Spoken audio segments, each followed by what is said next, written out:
Welcome to the Tech Leaders Podcast. Gareth here. I interviewed Gareth Lewis, the CEO of Delio.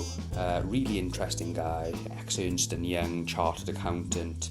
Met his current co-founder when he moved on from Ernst & Young, worked for a smaller firm, and they saw a real gap in the private investment space. They created some very clever software which has disrupted that sort of space really effectively, and they're doing exceptionally well. They now have offices in New York, London, the head office in Cardiff, and they're flying. And we covered Gareth's entire journey. He was only 25 when he set up Delio.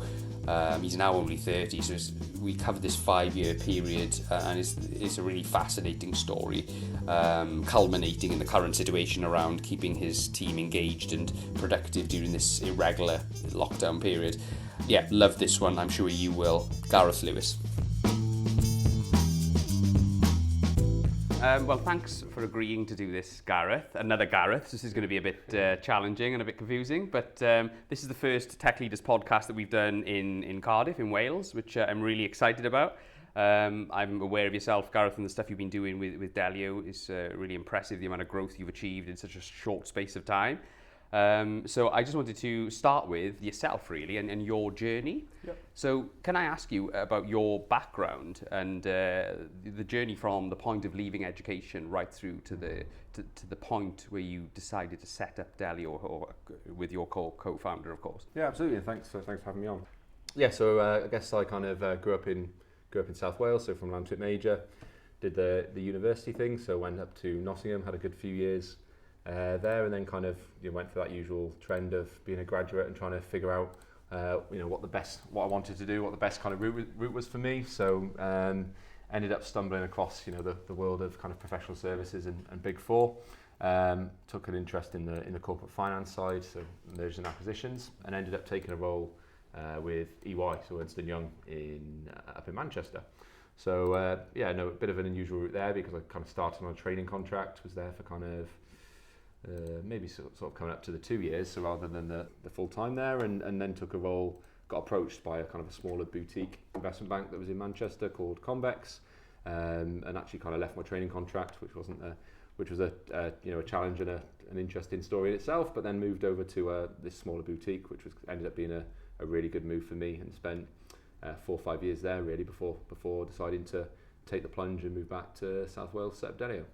Oh wow! So what roles did you have in this smaller bank then? What did you go in to do initially, and how did that how did it develop? Yeah, so it was definitely kind of picking up on that real kind of passion for entrepreneurship that I had when I was growing up, and because the firm's fairly boutique, fairly small, but it was focused on kind of selling owner-managed entrepreneurial businesses. So got to kind of get real good exposure to people from all different walks of lives and backgrounds that had kind of gone on to build really sizable businesses of real success, and made a real impact across all different types of sectors, and up and down the UK and across Europe. So got real kind of first-hand experience working on deals, and it's effectively for these entrepreneurs, it's kind of the most significant milestone in their life, the day they kind of exit something that they've put 10, 15, 20 years or whatever of their life into. So it was really interesting exposure, and was kind of a big eye-opener for me, which kind of, I guess, kind of in a roundabout way led to us doing Delio. So you guys would work with founders of specific types of businesses, like fintech or anything? No, so it was more kind of broad. So there was a focus on working with owner-managed business. So it wasn't your typical kind of, it wasn't your technology VC-backed companies. It was more kind of it was industries such as like e-commerce and industrial and all different types of sectors, typically focused outside the M25, so businesses up and down the UK. I worked on some deals in kind of sports nutrition, e-commerce, and a couple of others, and it was quite very varied, very differentiated, and every process tended to be quite different, whether it was kind of selling to a US competitor that was looking to expand into the UK or Europe, or it was looking at how they could unlock part of the liquidity from selling into via private equity and things like that. So it was quite a broad range of stuff really, and I wasn't by any stretch of the imagination leading on the deals. I was very much kind of doing all the work in the background, all the hard yards and long hours, but it was good. Oh, cool. So what were the main lessons that you took from that experience then, which have helped you in setting up Delio? So I think kind of for me, when we set Delio up at 25, and I think the kind of that time from university through to finishing at Convex was useful. You know, I wasn't going to be leaving with 20, 25 years of financial service experience because I was only 25, but I picked up my chartered accountancy, which I never anticipated I was going to be an accountant. I was probably one of the world's worst. But so when did you do that? How old were you when you became a chartered accountant? So I did that as part of starting the graduate program at Ernst & Young, and then I finished it at Convex. So it was kind of a three year or so kind of time horizon. And that was kind of that was useful in getting something under my belt, because, as I said, I wasn't going to be going in with that years of experience and network and contacts, which often a lot of people, rightly or wrongly, tend to rely on as key drivers as to whether someone is rightly positioned to do whatever. But the key thing for me was just kind of really, I grew up in quite an entrepreneurial environment back at home, and then going on to see really successful entrepreneurs was a big eye opener. It was kind of things I tend to learn is a lot of these people that are finding these businesses were doing it for one of two reasons. They either had had enough about them to take the risk, or often the risk was thrown on them. They were backs against the wall and they didn't have much choice other than to go down that route and journey. And then it's just typically these people were super interesting. It wasn't just a case of again, different experience and backgrounds with a certain formula to success. It was just real kind of work ethic. It wasn't necessarily the smartest person in the room or the daftest person in the room. It was really that kind of commitment that I think was a key learning and takeaway I took from that time. So talk us through that initial piece then towards the end of this experience, and the Delio opportunity coming up on your radar. And how did it come up? Talk us through that bit. Yeah, sure.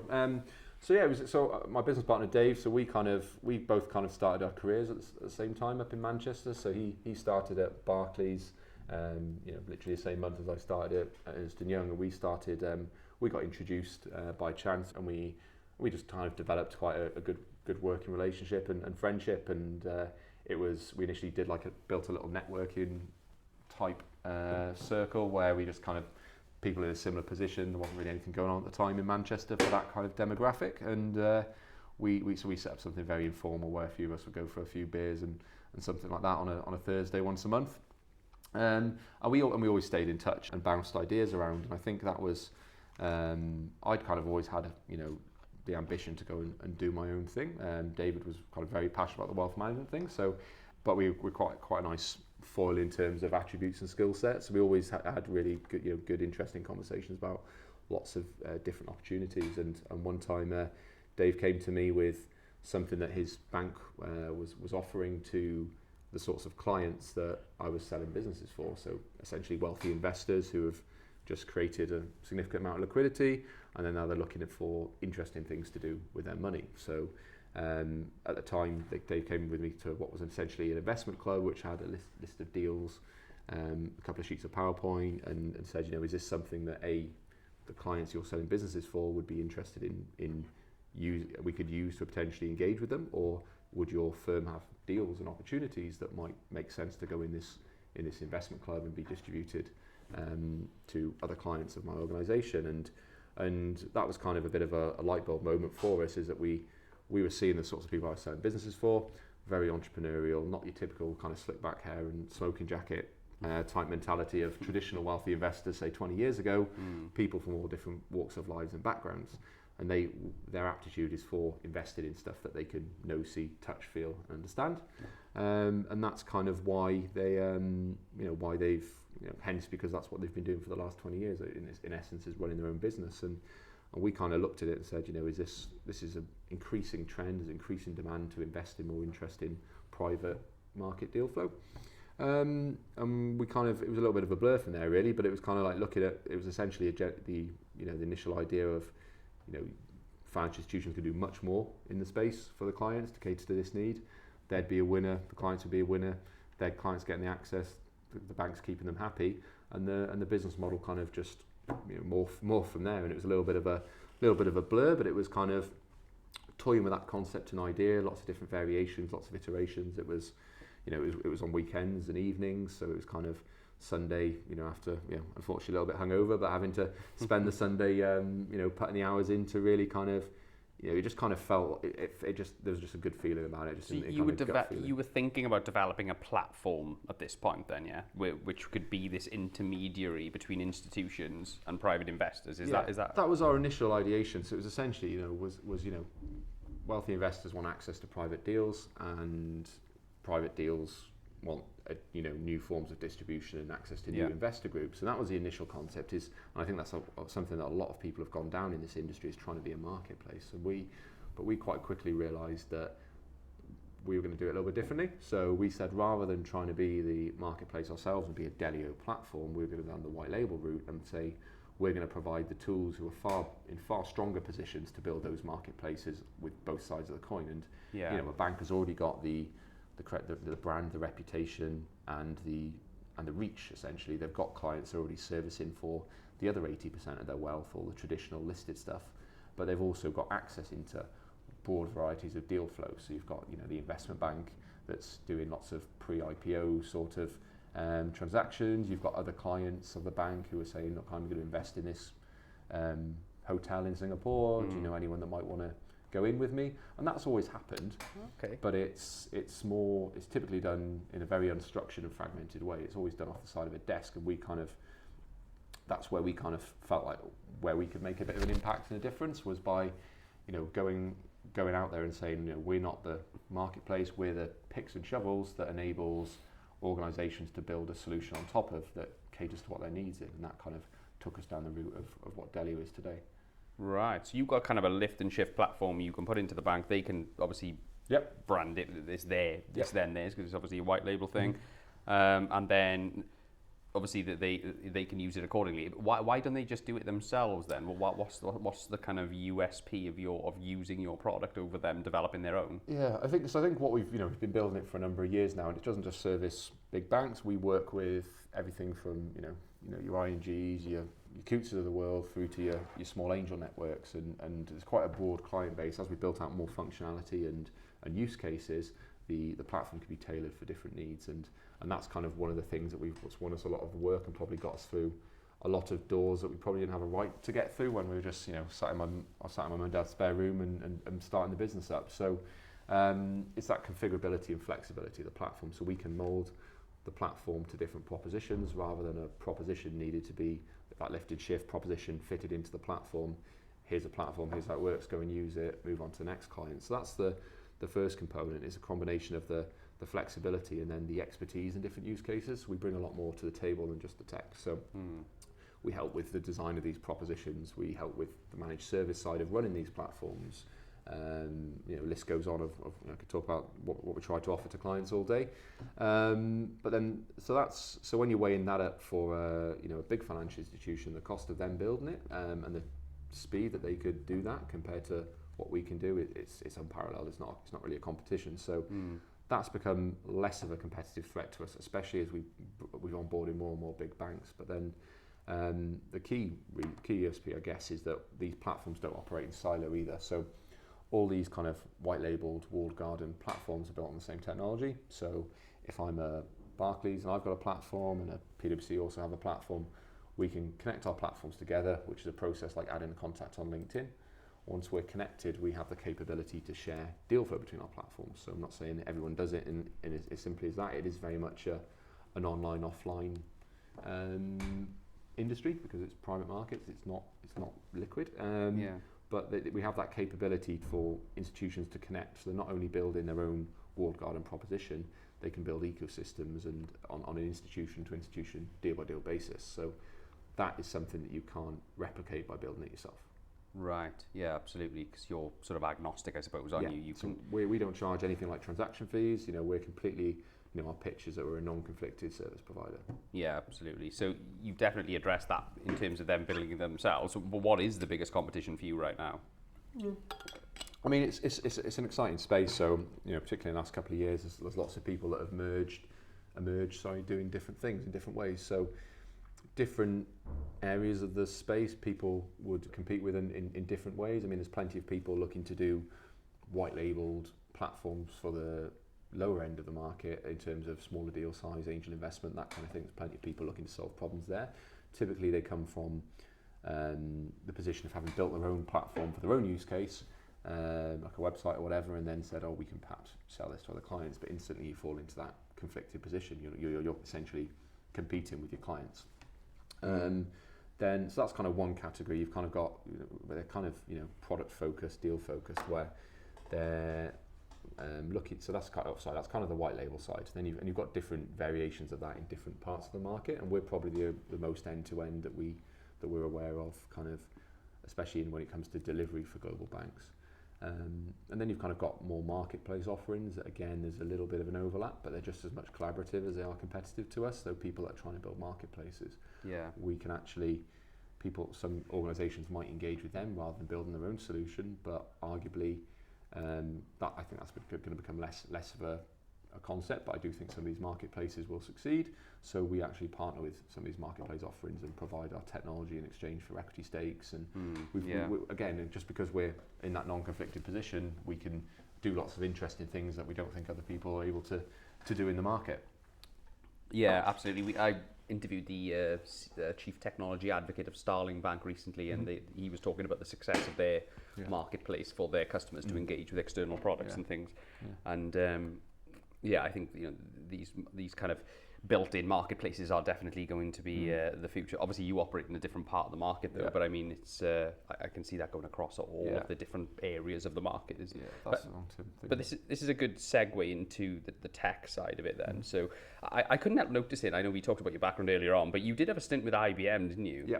Back in, before you went to EY, yeah? Yes, yeah. What did you learn from working for probably the premier global technology business in terms of its history and things? What did you take from that experience? Yeah, it's interesting. So, I mean, I grew up in the IT industry, actually. So my old man had a business that was kind of manufacturing PCs when they were big, chunky box things and selling into public sector. So I got quite, I've kind of grown up in that industry and seen the kind of the growth and obviously the demise of traditional, technology and hardware and the move towards cloud and managed service and all that kind of stuff. So I think I took that kind of understanding and knowledge into the IBM time, and I think that's where I really picked up my understanding on the tech side and the entrepreneurship side, probably. So I've got to give him some credit for that, I guess. Because you were doing a sales role there, or the IBM side, you were involved in the sales life cycle, weren't you? Yeah, the sales side and sales operations. I think that for me was a bit of an eye opener into the size and scale of some of these operations and the benefits and the drawbacks of operating such a beast. I think it was kind of quite eye-opening for me. You had you obviously had the brand in it. The saying is you don't get fired for buying IBM, and I think that kind of having that kind of backing behind you as a salesperson in IBM, is arguably going to make the job a good one. And I quite like how they've kind of evolved since then as well as a business and developed their kind of their niche, and they continue to be there. But I also kind of learned of some of the more negative aspects of being such a big organisation in terms of the lack of ability to perhaps be as mobile as a smaller, more agile business. Yeah. And I didn't get much exposure to the cost base, but when I try and look at what they their cost base and just for small divisions in that group, it's just it is the magnitude and the scale of it was quite impressive for me, because South Wales, I hadn't really absorbed that London scale. I saw my dad's business that was 50 odd people. It's a high day, but I hadn't really seen something that was 50,000 plus whatever it is. Well, it's one of the biggest. It's probably one of the biggest companies in the world, I suppose, isn't it? But so let's before we jump into the tech, then actually I did want to ask you in terms of, because you're building a company here, and one of the biggest challenges is building a culture which is going to enable you to scale. Surely, obviously you took some lessons out of the IBM model and obviously the very established company. I'm sure you did as well with Ernst & Young and the company you joined after that. What kind of culture do you want to build here? Yeah, I think the biggest driver for me was kind of my time at Convex. I think was what kind of inspired me from a culture perspective. I think tried to we're obviously operating in quite a serious industry in a serious market, and we've got serious growth plans. But I'm very much kind of an advocate of having a good time doing it, and I'm quite passionate about the whole Wales punching way below its weight. Wales, people setting the bar too low consistently, and there not being many success stories with which to build an ecosystem. And my view is that you can't manufacture that. You need to have real organic success stories of people doing things taking Wales to the world, rather than Wales, trying to bring people from the world to Wales, because the only way you're going to get people inspired to go and do their own thing or go and make a difference and an impact on the economy is by them seeing other people doing it. That brings and drives the ecosystem. So that culture is essentially the commercial driver of our culture. Is, you know, we are doing something that's on a global level, and we're not just, and the market isn't just Wales, it's not just the UK, it's the world. So we've had that global aspect and culture since day one, and then I think we try to I love finding people and guys and girls that haven't necessarily had the opportunities that we're able to offer with Delio. You know, not because they don't deserve them or anything like that, just because of, you know, some of the organisations that have operated in the country traditionally haven't necessarily had that growth mentality. So really enjoy seeing people come in, and we expect one thing from them, and them come in carving their own role out in the business and taking ownership, taking some leadership, and then really making a difference there. And then I'd rather do that than give them a prescriptive role, and then we can then backfill what we need then to really kind of complement their skills. Yeah, absolutely. I just wanted to latch on to something you said there about Wales, because it does seem like an exciting time for Wales at the moment in the fintech space, doesn't it? I mean, Starling Bank have just announced they're going to be hiring 400 people just down the road. Monzo Bank are here. I know PwC have invested a lot, as have Deloitte. There's Currency Cloud, who are in our building, who are expanding their operation. Multiple other smaller fintechs as well, and you guys are definitely in the mix with that. Why do you think this is, and what do you think the future looks like for Wales at the moment? Yeah, I mean, I'm a little bit maybe controversial. I think the real, you know, success and the cornerstones of the industry needs to be homegrown businesses, because they're more bought into to making an impact here and doing stuff. So, but I've seen a real step change in the last couple of years. When I first moved back in 2015, there wasn't the ecosystem was nothing like it is now. I think people are being, you know, savvy, really. I think a lot of the businesses moving here, it's not necessarily for their passion and pride for the country. I think it's a good business decision. You know, you can run a cost base. You know, we're a team of 65 now, and we've been able to do that. You know, we would never be able to get to a team of 65 if we'd been based in London or New York, because, you know, our cost base is a fraction of what it is in thing. And I think there's a general thing with Welsh people, while sometimes I think ambition, you know, we could do more on the ambition side. I think more needs to be done to encourage ambition. You know, there's a lot of characteristics that I think are very appealing. It's generally nice people, generally, you know, well-mannered, able to hold a conversation, engaging, honest, trustworthy, loyal, and they're kind of, you know, if you contrast that to maybe a more established ecosystem, it's much more, there's many more people doing lots of things, so you're a small fish in a big pond, and that tends to mean that people will move in and out much more quickly, go to new roles, and, you know, that kind of stuff. I don't think you have that so much. So I think the market's a bit more transactional, isn't it? People tend to move around more in bigger cities.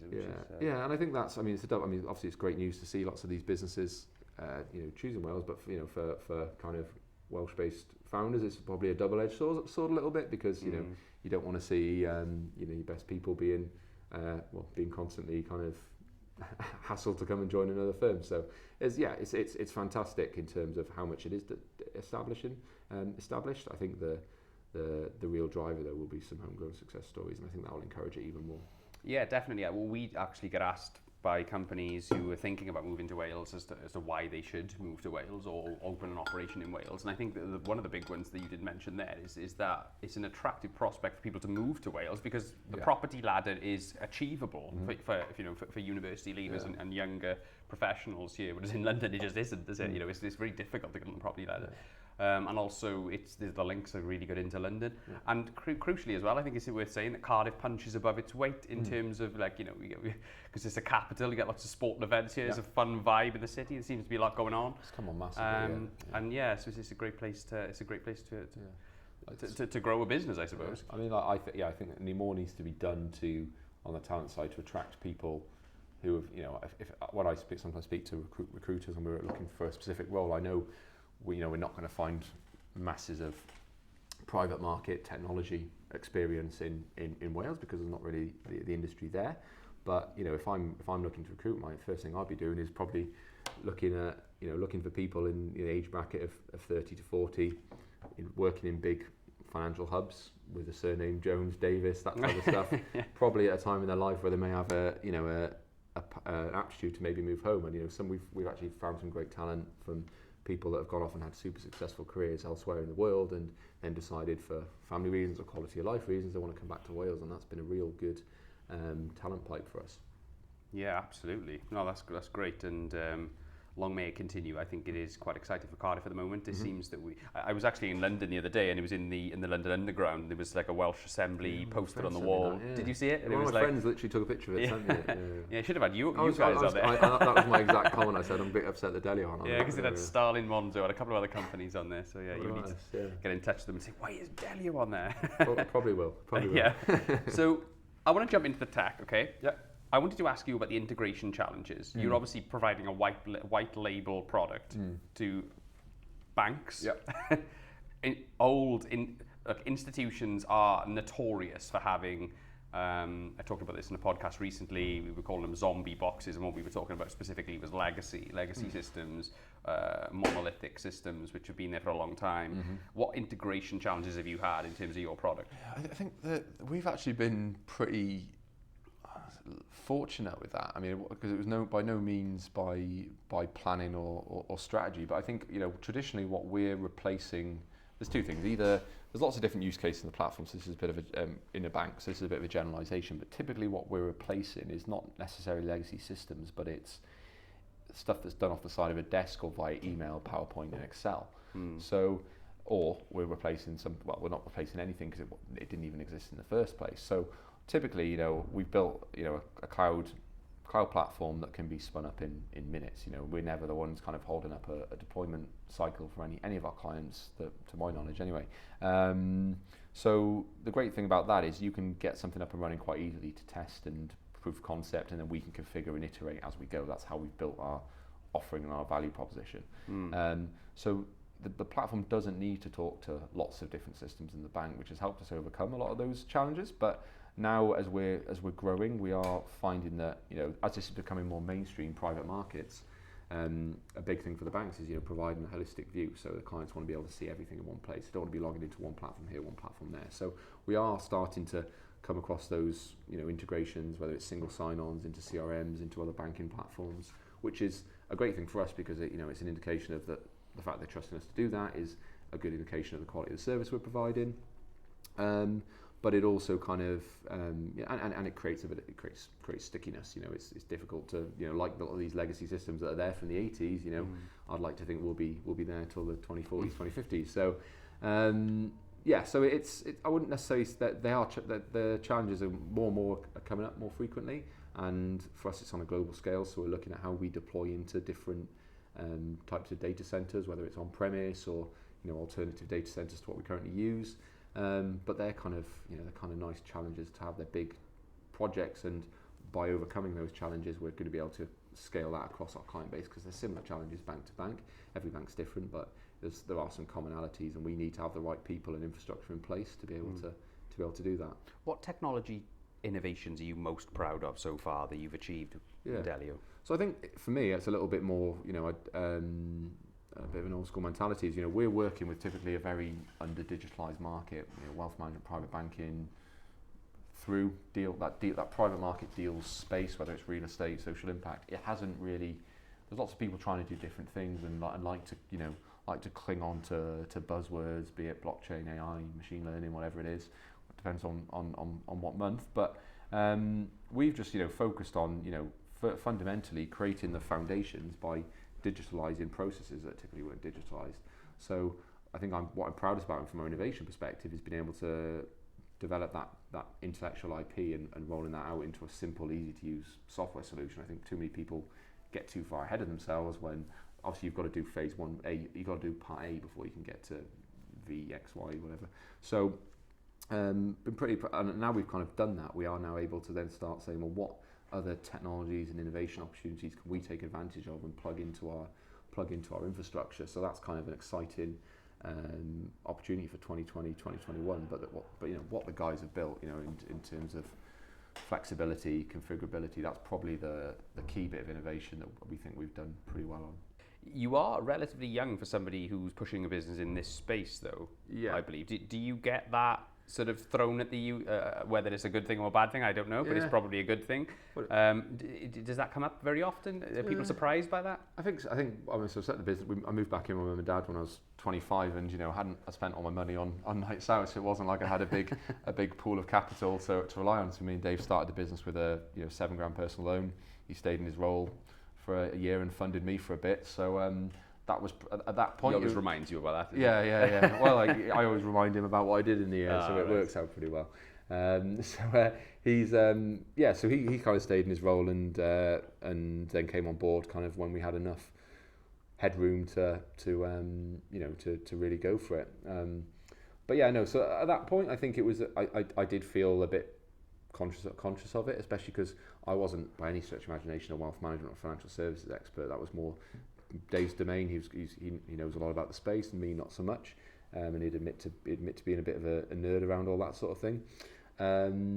So I was a little bit conscious of it, but it was things like that chartered accountancy, that EY and the CV, that time in convex and exposure that gave us a little bit. We didn't have a network, but had that couple of years that was we could always, it did help open doors, but it's not like we had 20 years at JP Morgan or 25 years at things. So yeah, back then it was, but I think now kind of we've surrounded ourselves with good people, better people than us, and so I'm 30 now, and I think it's actually a great thing, because I've got I don't have the big family with I can get on a plane tomorrow and fly to wherever. I'm not bothered. I'll go and do jealous. it.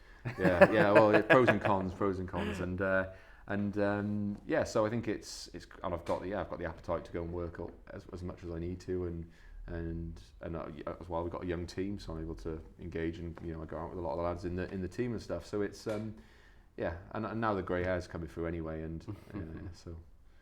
You seem to really enjoy it though. Yeah. I think there's certain days where you're like, oh, what have I done? But yeah, more often than not, I'm having a good time whilst doing it. So do you have a mentor? Yeah. So I've definitely people I've worked with along the way that I've got a lot of time, and would always take advice from. So my old boss at Convex, actually, I went and told him that I was leaving. Had a good close relationship, and he kind of said, okay, good luck with that type thing. And I came back to him a few months later and said, this is what I've done, and he actually then invested. So he's still close with Neil, and he's given me a lot of kind of help and advice and guidance over the years, and backed me probably at a time when no one would have necessarily backed a 26-year-old with an idea on a napkin type thing. So he's definitely helped a lot along the way. Then there's people in the company as well that I've brought in, like sort of another Gareth who is quite a Gareths are everywhere in Wales. We've got four Gareths in the team. Oh really? And actually David's actual first name is Gareth. But is it really? Called David? Yeah, it's Gareth David Newman. So can't make it up. But I didn't know that until we incorporated the company. So so Gareth and the team as well has been, he's had a fantastic career. So he's a very good guy to sounding board. So it's nice to have that in the business. And we've just appointing a chair that's kind of, I was always a little bit hesitant of, did I want, most people go early on and try and get lots of big name CVs on the board. I'm not really driven by that. I'm not really that bothered. As much as the industry is, I'm probably a little bit the other way. But I've always kind of been a bit hesitant from appointing a proper board, and I think that was kind of something that Maven wanted us to do with them coming on. So actually in the process of appointing someone that has already been a real good kind of mentor and guide for me as well. He's kind of been through the exact journey we're going through. Built a really successful financial technology company. Doesn't usually get involved in companies our sort of size. Has typically worked with larger companies on a non-exec basis, but decided to probably didn't want a quiet life anymore, and has decided to come and help me out a bit. So that's been positive. And well, I'm sure someone with battle scars like that, someone who's been doing it for a long time, I'm sure you learn a lot from just working alongside that person, don't you? It's great. Yeah, it's great. And even it's even like having good people on hand. So the chap that leads the funding, the guy, investor director from Maven, who's our investor from the last round. He's actually a friend of mine. We both started in accountancy college together at Ernst & Young up in Manchester. So it's all right. Yeah, I try to surround myself with people that are people I can relate to and are honest and trustworthy. I don't like to beat around the bush too much. No, of course. So what else do you do to sort of develop yourself then? you know, do you read books? Do you sort of do you have any hobbies or anything that kind of help you focus your mind and things like that? Yoga or whatever? I don't know. What do you generally do to stay focused and keep learning? Yeah, so I mean, I'd like to say I read loads of books, and I wish I had enough hours in the day, but I've got a stack of books about this. But people hand me lots of books. It's all about Audible, Gareth. You need to get on I Audible. know I've started on the podcasting when I'm in the gym, but a lot of people say, "I need to read this, and unfortunately, the pile seems to be getting just bigger and bigger. For me, it's about kind of having my life. I'm very, very organised. I like to have everything done in certain ways, kind of. Yeah, so I'm up very early. Lots of exercise. So that's the key drive for me. Sport and the camaraderie of team environments and the gym and that kind of stuff is kind of what keeps me sane. We've got a Delio boxing club, so I was there this morning. So a few of us go and knock lumps out of each other on a morning, which probably isn't quite sensible on a HR front. But great way to start your day, though. But it's good for fitness. So yeah, so I think that's because I fly a lot back and forward between here and the US at the moment. So lots of overnight flights and lack of sleep. But I try, and even if I've only had 2-3 hours sleep, I try and get up and exercise because that gets me right for the day. If I don't, I'm a bit of a zombie by 3 o'clock. So it's definitely having all that, and I like to have my life organised. I like to have clothes in order. It's all that kind of stuff that keeps me. Doesn't help me learn, but it keeps me sane. And I think I just tend to just pick stuff up as I go, really. Okay, brilliant. So if you were to sort of, how old were you when you set up Delio? Did you just turned 25? Yeah, just turned 25. So if you were to have a conversation with your 25-year-old self, in going through the journey you've been on, what advice would you give to that person? I think it's definitely everyone tells you that, this is very common, so I'm not saying anything unique here, but everyone tells you how difficult and challenging and how hard it is running a business, being an entrepreneur, blah blah blah. It's that amplified. It's so much more challenging than you can ever anticipate. Like some of the things I look back on the last few years or whatever, and some of the stories I just can't.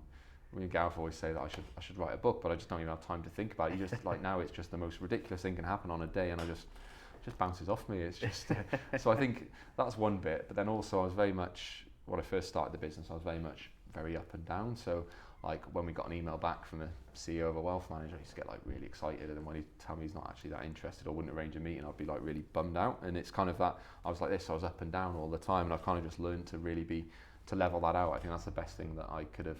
That's the best advice I could probably give myself 5 years ago, is try and get to that point a bit quicker. Yeah, keep your emotions in check. Yeah. Don't get too down with the downs. Don't get too high with the highs. Story of our life. Exactly. Okay, so I wanted to get your thoughts on the future of the financial services industry. Okay, yep. There's been a lot of turmoil since 2008. Massive regulatory challenges for companies like yourselves.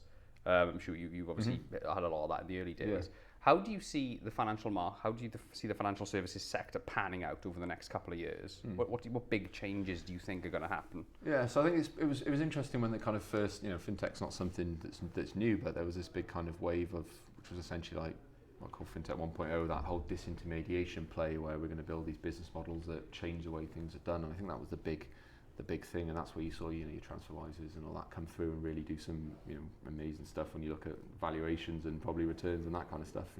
Wish you got in on that. But then they kind of had that second. I think now we're in that kind of second wave transition where it's more kind of about working with existing institutions. So a lot of the bigger organisations are responding to change, being more agile, being more open to ideas than they perhaps ever would have been. And then certain players who have already established themselves are looking at what we can do to consolidate, acquire, and things like that. So you've kind of got that really interesting kind of M&A trend across most of the industries. I mean, you look at how many payments companies there are now, for example, there can't be that many use cases for payments. So there's definitely going to be some consolidating on that side. But I think, fundamentally, the banks and some of the large organizations need to adapt and change the way they're doing things. And unfortunately, that means a lot of cost cutting. So, every week you hear about a different bank, reducing headcount, reducing workforce globally. So there's some massive shifts there. I think that will create a talent pool opportunity within fintech. So I think people will be able to get some new perspective that they wouldn't be able to get before. But I think a lot of the people working in these organisations might need to take a bit of a salary cut. That's the big thing. I think just in terms of lots more people opportunities and making that shift from industry to the financial services technology side of things. And then and I think that's kind of the biggest shift I think we'll see, and I think that also creates an opportunity for financial services to be less focused on global markets, global financial centres. I think that, with the use of technology, we could definitely start looking at how other geographies can have a significant financial services industry, because you don't have to be all centred around a trading floor. So. Yeah, no, absolutely. I tell you, one of the big innovations in financial services I'm seeing at the moment is convenience. I mean, everything is just at a fingertip. You know what I mean? It was very difficult to invest not that long ago for the layman on the street to invest in quite complex index funds and things like that. Whereas now, I mean, it's just you can go on your phone and democratization. It's just democratization is exactly what I'm talking about. Point, I just wanted to ask you, obviously we're in the midst of a pandemic situation. We're in the midst of lockdown. It looks like it's going to go on until probably the end of May at the earliest. Tell us about what you've done with your team and how they are managing with the situation, and what you're doing to sort of keep them engaged and productive.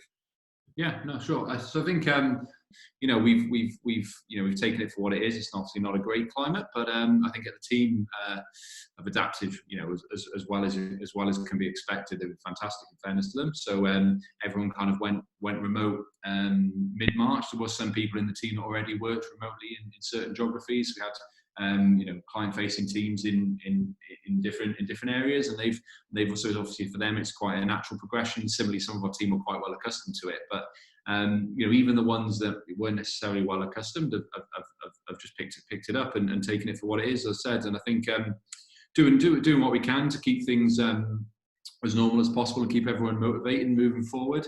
There has been less distractions for the team, so we're able to work on more product, think a bit more, take a step back and look at customer needs and see how else we can solve them. So it's given us time to get our ducks in a row a little bit, which often is difficult to find that time when you're in constant growth mode.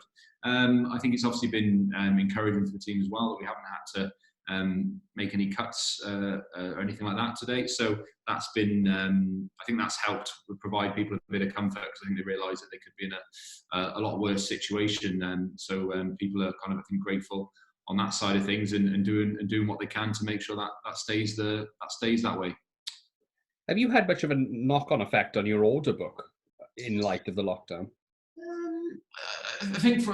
Obviously, we're financial technology, and I think that's been the themes and the trends that we were conveying to the market around the importance of digitalization and the role of omni-channel relationships, so online and offline engagement in things like private banking and investment for private markets. I think has helped. It's been a helpful position. I wouldn't say it's completely been the key driver. I think this change was happening anyway, but I think it has helped illustrate the importance of it. I wouldn't say the order book has dropped off. Some things have happened quicker because clients are realising they need to do something. We've probably had our highest amount of website inquiries last month than we've ever had historically, which I thought was quite interesting. Some things have had to slow down, where potential clients and prospects have had to focus the time elsewhere, a little bit of firefighting. But I think overall the trend's been fairly constant, and some of the bigger contracts we were working on anyway we're continuing to move forward in the sales process, and with the hope of getting them over the line. So as I said, I think there'll be a few unfortunate situations where we might lose the odd client here or there, particularly on the smaller side. But as I said, overall, I'm quite grateful for the area we're operating in, and don't so much sympathy, because I think there's people in a lot worse positions than we are. What positives will you take from this lockdown then? Have you learned anything about your business and about your team that you'll take forward? Yeah, I mean, I think the definitely the value of trying to eliminate distractions and noise is really powerful for productivity. I think trusting people is definitely something I feel like we knew anyway. But giving people responsibility and trusting them to go on and execute, I think is the team have proven that works, which is great. For me personally, it's given me an opportunity to think about a lot of the things that, as I said, I haven't had time to focus on historically. Looking at every incoming, outcoming, and understanding a little bit more clearly on the cash flow side of things, and also getting the time to really, the time I've usually spend on a plane, I'm now getting to spend actually thinking a bit more strategically and moving a few more of the bigger projects, be it big fundraising, strategic relationships forward. So it's definitely it's not made me any less busy, which I think I've learned that's never, it's going to take something special for that to happen, but I don't necessarily think I ever want that to happen. And yeah, it's about spending time. Yeah, it's been good to spend time getting the ducks in a row. Really, I think it's made me realise that's important, to have your own house in order before you start trying to take over the world or whatever. Have you done any Zoom quizzes or any socials with the team since the lockdown?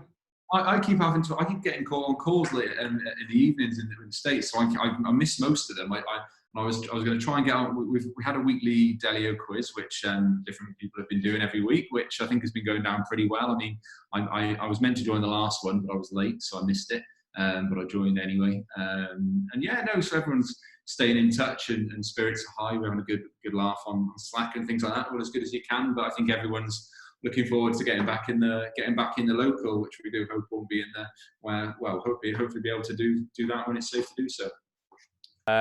Okay, so finally then, I understand we've come in towards the end of the interview now, Gareth. So I wanted to ask you about, first of all, the future of Delio. I know you spend a lot of time in the US at the moment. I know you if your partner's listening, you live over there. Tell us about the plans in the US and the plans in general. We've covered a bit of it so far, but what have we not covered? So I mean, we kind of closed around mid last year. Kind of, I said, growing the team to 65 active in 7 locations globally. So we've got people on the ground in a lot of the key markets for us, which is your Singapore's, your Dubai, Sydney, Geneva, and obviously team in London, and then I'm kind of travelling back and forward at the moment to New York to kind of establish some connections there. I think key thing for us this year is executing, and there's 3 things: it's revenue, product, and funding, and it's that circle that they're all kind of contingent on each other. We need more revenue to raise more funding, need more funding to deliver more product, need more product to generate revenue, and it's just making sure we can spin that circle as quickly as we can without overdoing it, and creating challenges there. So that's kind of the near term focus. But it's if we just execute on our pipeline of big financial institutions this year, we're in such a great position, and from there we can look at how we unlock other use cases in the bigger organizations, and then for our more boutique clients, we're looking at what other services can we offer up and down the value chain. So that's kind of the wider strategy that we'll try to implement. There'll be nuances for different markets, but that's generally going to be our approach to each market that we're operating in globally. We want to put more people on the ground in these markets so we can deliver a service that we're proud of. So not just sales, we want account management, we want support on an international scale. And we're at a stage now where I think we can have conversations with some of these big strategic partners, these big beasts who are interested in the space, and say to them, look, we can really bring something interesting to the table. Let's look how we can do that. So we've got a strategic alliance we're going to hopefully announce last week. That's been kind of 3-4 years in the making, which has been quite an interesting process. And there's a couple of other things that with this next funding round that I think could come to light, which could really help us do, I think one of the larger raises that's ever to come out of Wales is my ambition, and then how we can then deliver on what we're promising. Fantastic. Well, it sounds really exciting. Be really keen to see how you guys develop over the next couple of years. You sound like you've got a really good model which is very scalable. So I think it's great for South Wales business as well. So I wish you all the best. But thanks for your time, Gareth. I really appreciate it. It's been a fascinating interview. So much appreciated. Yeah, thanks for your time. Appreciate it.